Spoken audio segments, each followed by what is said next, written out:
So I want to talk to you about something that my friends and I discuss with each other all the time, and that is whether or not our minds are going to calcify or kind of crystallize as we get older. So most people, as they get older, get really, really weird. They get hard to talk to. They get very, very contracted. Their mind has decay.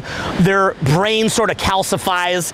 And I've had it to where most of my friends that I had in my 20s, I could barely talk to them at all anymore at 42. And that's even with me talking to them like, "Hi there, how's it going?"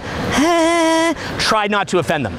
But some of my friends, they've gotten older, have gotten a lot more swagger. Their dating lives are incredible. They're making tons of money. They're a lot more open. They're a lot more easy to relate to. It just depends on the individual. I'm going to talk to you about why that is. And this is an ongoing conversation with good friends of mine where what we'll talk about is whether or not we are getting calcified. Our general view of life is that you should have more swagger, be more open, be happier, make more money, be more loose, be more intelligent, right up until very, very old age. Then at that point, there is going to be a degree of attrition. I know a lot about longevity, but you know, Father Time is still undefeated as of yet.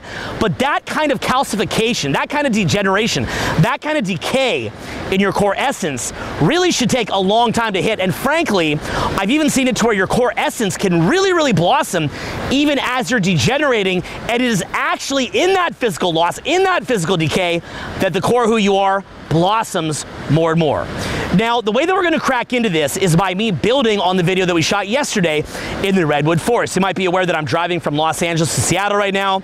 We've got an amazing event coming up in Seattle, then San Francisco, then Chicago, Dallas, Houston, Austin, Boston, Washington, D.C., San Diego, Los Angeles, Miami. We're all over Europe. I got my team out there. We're all over the world. If you want to come to a free event, click the link below. I'm also doing a free course in case for some reason you can't fly in or can't make it. So you get a free course that shows you what you would have learned at the event, although it's so much better to be there in person and network and meet me personally, about a million times better. But if you just want to know what it was that you would have learned, create an amazing free course, click the link below. There's two different links. You can get on one or the other. Excited to meet you, excited to work with you. And what I'm doing on this trip is basically building this series. And in the last video in the series, what I talked about was this idea that there's these different components in you that will kind of mess you up. So the components that I talked about yesterday is that one, we have a certain identification of what status we are. If you think that you're like a 5 in status, your brain will block you because you're afraid that if you raise your status, you'd wind up opening up your mating opportunities and other alphas would come and harm you. So your mind actually protects you by limiting the kind of thinking and behavior that you could have if you don't perceive yourself as having status. And frankly, if this continues on throughout life, your entire life orients around being a little 5, you're just a little 5, you're just a little 7, you're just a little 2, and this just gets calcified. It's very, very sad, this kind of status anxiety that you get and how this calcifies and creates a rot in you as you get older. You're not in your core essence of who you really are, you're in this sort of entrapment of the mind that over time just gets rot. Is disgusting. Another one that I mentioned yesterday is this idea that emotions are very, very addictive. And emotions that you could say are more addictive than heroin. But imagine if instead of having to go score some heroin and inject it, you could just release heroin with a thought. That's what emotions are. And the more that you access a certain emotion, the more it creates synaptic super highways in the brain, okay? It rewires together, and you get super duper addicted on that emotion. The other one that I talked about is this idea that we have a spiritual condition. How identified are you with your ego, or how identified with you are you with just getting present and enjoying life? And the other one is trauma, and that's this idea that if you've been harmed at some point in your life, that trauma could take on a life of its own and keep trying to put you in these different situations where it will keep getting re-triggered. So we covered that yesterday. Now, what I want to explain today is this idea of whether or not your mind's going to get calcified or whether or not your mind stays loose. Is your core essence shrinking almost like an octopus is on it, strangling it to death? Like you'll see in a lot of older people, they're just like, you know, kind of half out of it. Or it's to the point that that core essence is really, really shining through and expanding. And what's going to happen? So one of them, like I said, is identification. How much are you identified with what you've got kind of going on inside of yourself, these factors that I mentioned? And the other one is how much your general state is moving up or moving down. And what you're going to see in people is that it's okay to be addicted to negative emotions. It's okay to be traumatized. It's okay to have this kind of status anxiety and think you're a 5 or whatever you think. All of these things are okay. It's okay to have these different addictions and wirings of the brain and wirings of the soul. That's all okay. But the challenge is that if you believe that those are you, if you believe that this self-dialogue that you're having is you, and you don't recognize that it's autopilot, this kind of mental dialogue, you know, it's this like trauma, building this trauma reality around you to feed itself. It's these synaptic super pathways in the brain that are trying to deepen and go more and more and more. It's this spiritual condition where you're afraid to get present, and so you create all these little fights and arguments and this smallness inside of yourself. It's this you thinking that you're a 5 and then making this entire personality out of it. If you believe that that is you, then what's going to happen is as you get older, it is going to shrink your access to presence. It is going to disconnect your access to your core essence. And you're going to become more and more like that. You're going to get weirder and weirder and more calcified. Likewise, if you're somebody whose mood is going up a little bit every year, like you could be somebody who has really low vibration state, really bad mood. But if every year it's just going up a touch every year, then you're going to come out okay. You're going to come out better. And so I would say the main distinction here when I'm dealing with somebody is I'm not saying are they perfect or are they not, because I'm not perfect. I don't think that's fair at all. If I'm not perfect, how am I going to sit there and ask you to be perfect? That doesn't make any sense. But the distinction that I am looking for is whether or not you are trying to make the world pander to your lowest nature. And so I've had friends that are very traumatized, very negative, view themselves as a 5, have weird spiritual conditions that we're all dealing with. But if they're saying, you just got to be like this, you got to act like this, like if they're trying to get me to adapt around their problems, rather than saying, hey, you know what? You know, I'm kind of dealing with this, you know, I get a little triggered sometimes, a little triggered, right? Dumbest word ever, but you know the point, it's still reality. You know, sometimes I get a little scared. Hey, sometimes I get a little mad. You know, sometimes I get in a bad mood. You know, and sometimes I'm just not opening up to the beauty of life. If somebody is saying that and they want to do better, then you can guarantee that year by year, they're going to be improving. And so all those things that you love about the person, they're still going to be there, and you're going to be getting a better version of them as they get older. The challenge is that many of my best friends, people that I'm very close with, they tend to get identified with these different factors that we covered in the Redwood video and that we kind of briefly summarize here.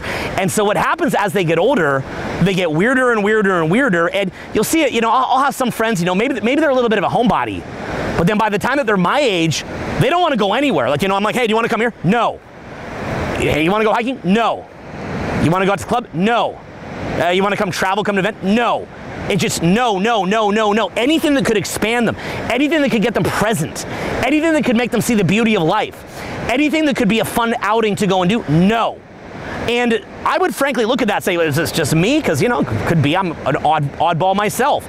But they're not doing anything of interest with anybody. Or you'll see it where you'll say, hey, do you want to go start a new business? Well, hey, that would be like, you know, a 10 out of 10 status type of activity. No. Hey, let's crack some jokes. Meh. Right, you're cracking jokes. Meh. Unhappy. And you'll get it to where, you know, say they're addicted to being in kind of this low vibe state. You'll show them all the positive things. Meh. And now all of a sudden, let's say you have a business together, let's say you have a personal relationship, romantic relationship, it's just getting worse and worse and worse to the point where there could be, it's like, you know, look at this beautiful environment here, right? We're sitting here, we're in Bandon Beach, driving up to Seattle for our events, and look at the whole picture here, and look at what a beautiful day it is here today. But rather than seeing the ocean, rather than seeing the rocks, rather than seeing the houses, rather than taking in the air, rather than just all the beauty, and I'll jump on this camera, rather than all the beauty that we could have in life, instead they just want to focus on the fence. Look at the fence. Look at the rust on the fence. There's rust on the fence. I can't be happy till we get rid of that rust on the fence. I don't like it. I don't like the rust on the fence. So what winds up happening is, you know, in my case, I love my friends. So I'll wind up doubling down and tripling down. And I've had experiences where I'm just going, you know, above and beyond to be nicer than ever. You know, hey, we're running a business together. Let's readjust the numbers more in your favor. You know what? Let's readjust it more. Hey, let's readjust it even more. Oh, what else do you need from me? Here, let me do that. You know, and I'll have it to where I'll see them in such a sickness of low vibration state that, you know, I'm sitting there just like, I get around them and I'm just trying to crack jokes the entire time to try to bring a bit of light to their day. You know, maybe trying to be extra nice, but like in a very kind of beta and not alpha way to their spouse. Just like, hi, nice to see you. You know, just try to like, I have a little thing that I do where I always try to look kind of shy if I'm talking to somebody's spouse, but still very friendly and gregarious. And so I'll try all these different tricks in the book. So, you know, even me just kind of saying like, Let's not just shoot the video in the closet in my house.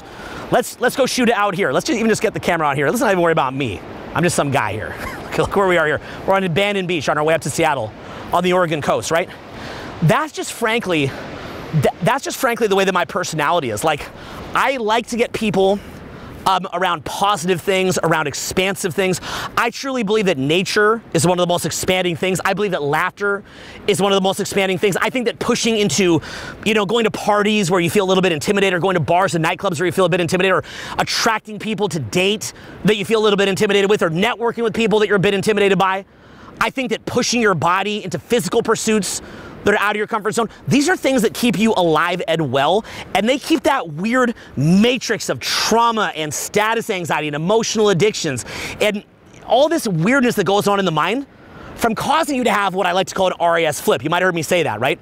R.A.S. flip is where you see the whole entire picture, right? Like I said here, say that you're seeing all these rocks out here, and what winds up happening, this might be a little bright on the camera, we don't have an ND filter on here, so I'm not sure how much you're catching this, but so I'll release this burnt even if it's the case. I made a commitment this year, I'm gonna put out more content and just not be as much of a perfectionist. So are you seeing this, or might be a little burnt without the ND filter? But anyway, so point being is, you look at this and you're seeing rocks, you're seeing ocean, you're seeing beauty, but there is also this rusty fence. There's a little bug there, right? What happens when someone has an R.A.S. flip is they can no longer see any of this. All they can see is the rusty fence, like I said, and they wind up becoming more and more miserable. Why does that happen? Because it feeds the trauma. The trauma's taken over. And so the trauma says, you know what? You're not gonna believe what you see, you're gonna see what you believe. You believe there's trauma. Rust, rust, rust, bug, bug, bug. Oh, you know what? You have status anxiety. If you came out here, that would actually raise your status in some capacity. Can't do that. Just stay home. Oh, you're addicted to negativity. This would put you in a better mood. Can't do that. Just stay home. And this just sort of goes on and on to where the structures are feeding off of themselves and the core essence just dies. And it's almost like the spark in the person, the soul, is just dead now.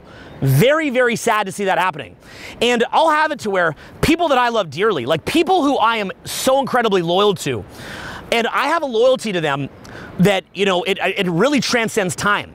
And I believe that, and this is just so cheesy, and I'm just gonna say it, and I'm not even try to say this even sounds cool, but I believe that I have a sort of a soul connection with a lot of these people. And I believe that, maybe in some, across the veil, we knew each other. And so, we come here and we have shared adventures and shared experiences. And in my mind, even if they turn really, really dark, I will still try to be good to them and maintain that, because for me, loyalty even goes to the point that if they turn weird, I will still do my best. It doesn't mean I'm just gonna let them keep causing endless problems, but I will genuinely do my best. And I've had it where I have many friends like this, frankly, that, whether it's in business and they've just caused tremendous problems, but you do what you can to help them. You just do what you can.